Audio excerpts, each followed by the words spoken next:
brasileira. Uma frase oriunda da Revolução Francesa. É por isso que está lá, aquela frase lá na nossa bandeira. Ordem e progresso. Aí fala para mim que uma questão sociológica lá da França, ou lá do Japão, ou lá da China, ou lá de Cuba, não vai influenciar o resto do mundo. Claro que vai. É uma questão de uma máquina biológica. O que acontece com um indivíduo pode ocorrer com o coletivo. Fala de Max Weber. Mas o que acontece com o coletivo vai influenciar o indivíduo. Fala de Emile Durkheim, o chamado fato social. Então, uma coisa que aconteceu lá na França repercutiu até ficar fincada em nossa bandeira brasileira. O amor por princípio e a ordem por base, o progresso por fim. Não há progresso sem ordem. Essa fala de Augusto Comte. Show? Seguindo. Augusto Comte e a Lei Geral dos Três Estados. Visão darwinista. A evolução e o progresso. Primeiro, o teológico. Mentalidade mítica, os fenômenos que resultam da ação dos deuses. Comte vai dizer que para chegar ao conhecimento, o ser humano passa por três estágios. O teológico, que é a ação dos deuses. O metafísico, que é o contexto da razão filosófica, em que se busca explicar a origem e o destino do universo. E por fim, que é o que ele trabalha, a questão positivista. Para chegar em quê? Oi? Para chegar em quê que você falou? É que? Para ele chegar em algo, ele precisa passar por quantos estágios? Teológico, metafísico e positivismo. Mas para chegar em quê? O conhecimento. Tá? Esses três estágios aqui, pessoal, Comte vai dizer que são as fases em que o ser humano passa até chegar ao conhecimento. Embora ele vai dizer que esses dois primeiros aqui deveriam ser descartados. Só o positivismo, que é a questão da ciência natural / social, é que daria ao homem uma estabilidade firme para chegar ao conhecimento. Contexto do aparecimento da ciência, a maturidade do espírito humano. O positivismo, para Augusto Comte, é que é a base para chegar ao conhecimento. Segundo Comte, aquela questão, né? Evaporação, condensação, chuva. Cada um dessas três fases aqui vai dar uma explicação. O teológico vai dizer que é Deus que provoca a chuva. O metafísico, se for pegar a fala de Platão, é o demiurgo. Demiurgo, na cabeça de Platão, era um artesão divino, um ser invisível, num plano metafísico, que seria o mundo das ideias. Esse demiurgo é que iria provocar esse efeito fenômeno que causaria a chuva. Já no positivismo, que é a explicação científica, é o que a gente tem hoje de lógica. Evapora-se a água dos rios, dos mares, tem lá a condensação em forma de nuvem e por fim tem a chuva. E aí o ciclo se repete. É por isso que Comte vai preferir usar a questão do positivismo em detrimento da teologia e da metafísica. E aqui, quando se fala de metafísica, se fala da filosofia. O cara tinha birra contra a filosofia. Ele dizia que só a teologia e a questão metafísica tinha que ser visto por um outro ângulo. Mas para dar ao ser humano um viés de comportamento que chegasse ao conhecimento, só mesmo o conhecimento positivo ou a ciência. Associa sempre a questão do positivismo com a ciência, tá?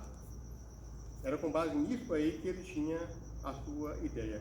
Para falar a verdade, ele tinha o positivismo até mesmo como se fosse uma religião, para ser cultuada, adorada e vista como um único meio para chegar ao conhecimento de fato.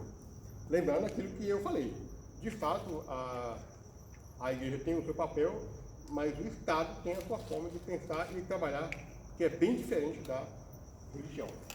Aí tem esse rapaz aqui, Hegel. Atenção para esse cara aqui. Friedrich Georg Friedrich Hegel.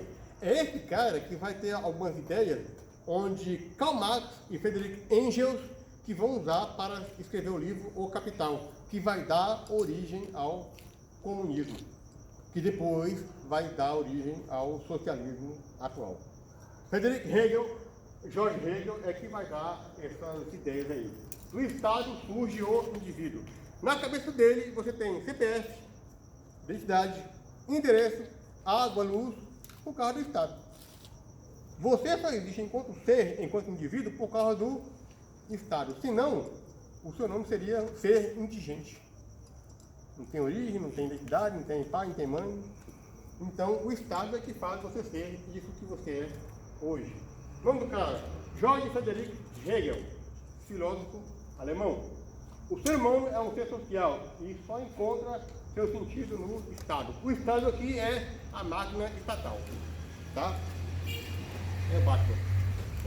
Esse Estado aqui, que se diz aqui, é com base no Estado do ser humano, que eu já falei aqui dos contratualistas, Hobbes, Locke e Rousseau. Hegel vai dizer que o ser humano, por ser um ser social, só encontra o seu sentido no Estado. O indivíduo isolado seria uma abstração, se anula. E esse se isolar aqui seria basicamente um índio, embora por assim dizer. Mas não atualmente. No caso do Brasil, por exemplo, temos a FUNAI, Fundação Nacional do Índio. É esse órgão do governo que protege o índio. Então, o índio hoje tem uma razão de ser, mas por causa do Estado. Não fosse o Estado, o pessoal ia tocar terror nas tribos indígenas. Qualquer um lá iria entrar e fazer o que quisesse. É tão protegida a área indígena que a cultura deles, lembra que eu falei sobre cultura? É também protegida. Houve um caso na Yanomami, uma tribo indígena que tem na Amazônia, em que uma agente da FUNAI ficou em um dilema ético. Não pode interferir na questão e na cultura indígena. Tinha um caso lá, quando nasce gêmeos ou uma criança com um defeito, eles falam que aquela criança ela é amaldiçoada e enterra viva a criança. Cava um buraco e joga a criança lá e eles enfiam o pé da criança. E aí, com base nisso aí, essa agente da FUNAI registrou, teve que filmar, mas não pode interferir. Aí ficou discutindo essa questão. Aí houve o caso lá da Damares, que ela foi também criticada porque ela adotou em casa uma índia, uma mulher lá que tinha lá uma criança, e isso também ficou discutido, porque não pode interferir. Mas até os índios, por causa do Estado, tem a sua proteção, tá? E você tem o seu CPF, idade, seu endereço por causa do Estado. É nisso aí que Hegel vai trabalhar. Mas depois, Karl Marx e Engels vão pegar esse viés de Hegel aí para um outro sentido. Adiantando aqui, o Estado precede o indivíduo. Lembrando que isso aqui é a cabeça do cara, tá? O Estado precede o indivíduo. Essa é a visão do rapaz aí. É por causa do Estado que você, enquanto indivíduo, existe. Show? Gente, filosofia e sociologia tem muito disso mesmo, é muito diálogo, muito debate, mas a gente, igual hoje, na parte da aula, a gente fez lá alguns exercícios, corrigimos para que a gente saia do teórico para o prático, tá? Mas essa falação minha é para que vocês peguem alguma coisinha só, a minha esperança é essa aí, para vocês poderem, no dia do Enem lá, peraí, o Fernando encheu o saco nesse assunto aqui, repetiu muito, mas eu estou lembrando disso aí que ele falou, tá? Bem, tá bom aí. Seguindo, aí a gente já vai agora entrar no marxismo e a luta de classe. Conte positivismo. Karl Marx, luta de classe. Eu vou deixar Durkheim e Weber para depois, tá? Mas as ideias de Karl Marx, eu quero trabalhar por quê? Desses quatro caras, Augusto Comte, Emile Durkheim, Karl Marx e Max Weber, desses quatro, os únicos que tinham uma estrutura de revolução social era Karl Marx e Augusto Comte. A ideia de uma revolução mesmo, de querer mudar a estrutura social. Durkheim e Max Weber, eles vão criar um corpo teórico para se entender a sociedade. Na cabeça deles, é bem melhor entender um grupo social do que tentar mudá-lo. Não posso eu querer chegar em um baile funk e querer forçá-los a ouvir Beethoven, Bach. Não vai dar, velho, vai dar ruim. Mas na cabeça de Karl Marx e Augusto Comte, não, temos que ir lá e ensinar aquele grupinho ali a ouvir música clássica. Na boa, velho, vai dar ruim. Mas isso era a cabeça dos caras, tá? Tanto Comte quanto Karl Marx, eles vão querer isso aí. Revolucionar. Inclusive tem um filósofo que eu gosto de ouvir, as aulas dele, Louis Philippe Pondé.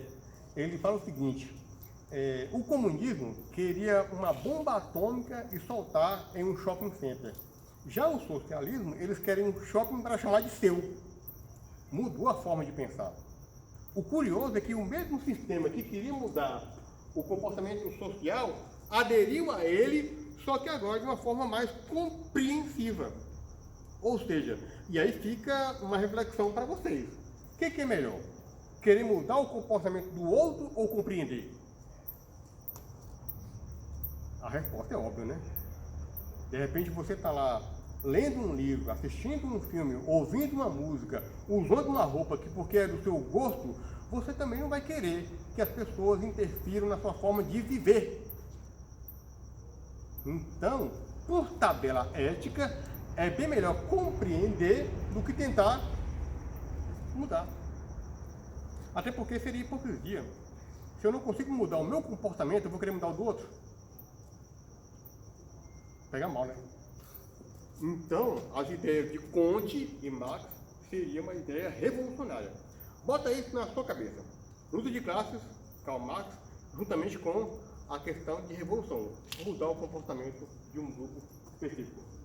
Quase encerrando aqui, Karl Marx e Engels são esses dois aqui, filósofos alemães. Marx e Engels vão pegar a ideia daquele filósofo anterior, Hegel, e vão trabalhar um corpo teórico, tá com a John, e vão trabalhar um corpo teórico para modificar um grupo social.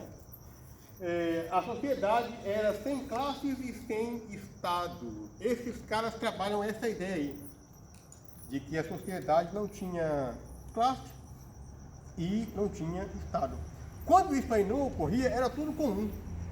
Todos tinham a mesma condição, todos tinham a mesma importância, não haveria elitismo, não havia grupo social melhor que o outro.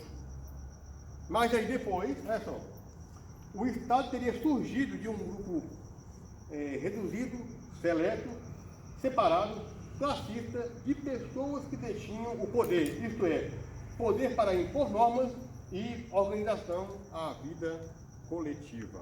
Na cabeça de Karl Marx e Friedrich Engels, esse grupo elitista foi quem criou o Estado.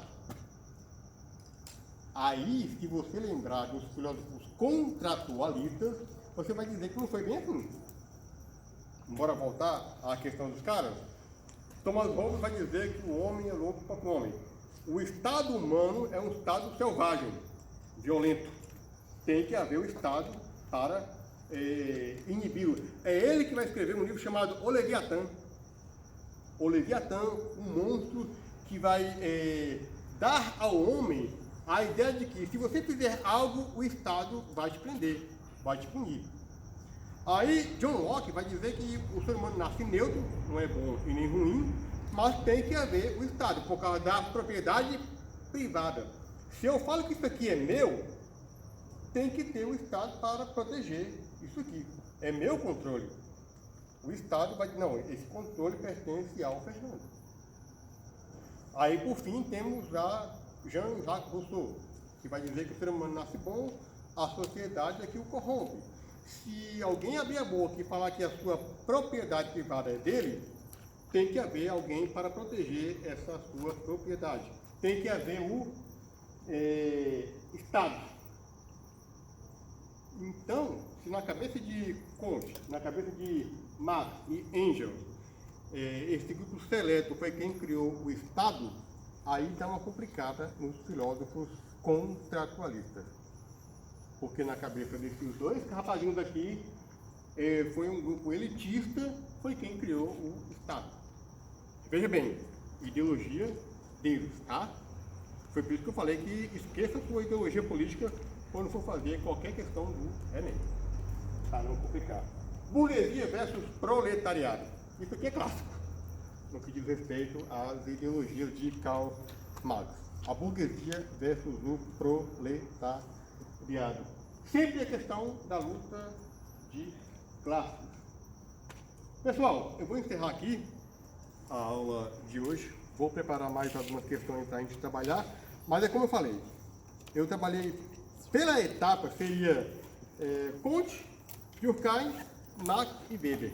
Só que Marx e Comte são esses dois que queriam dar uma modificada estrutural no comportamento da sociologia.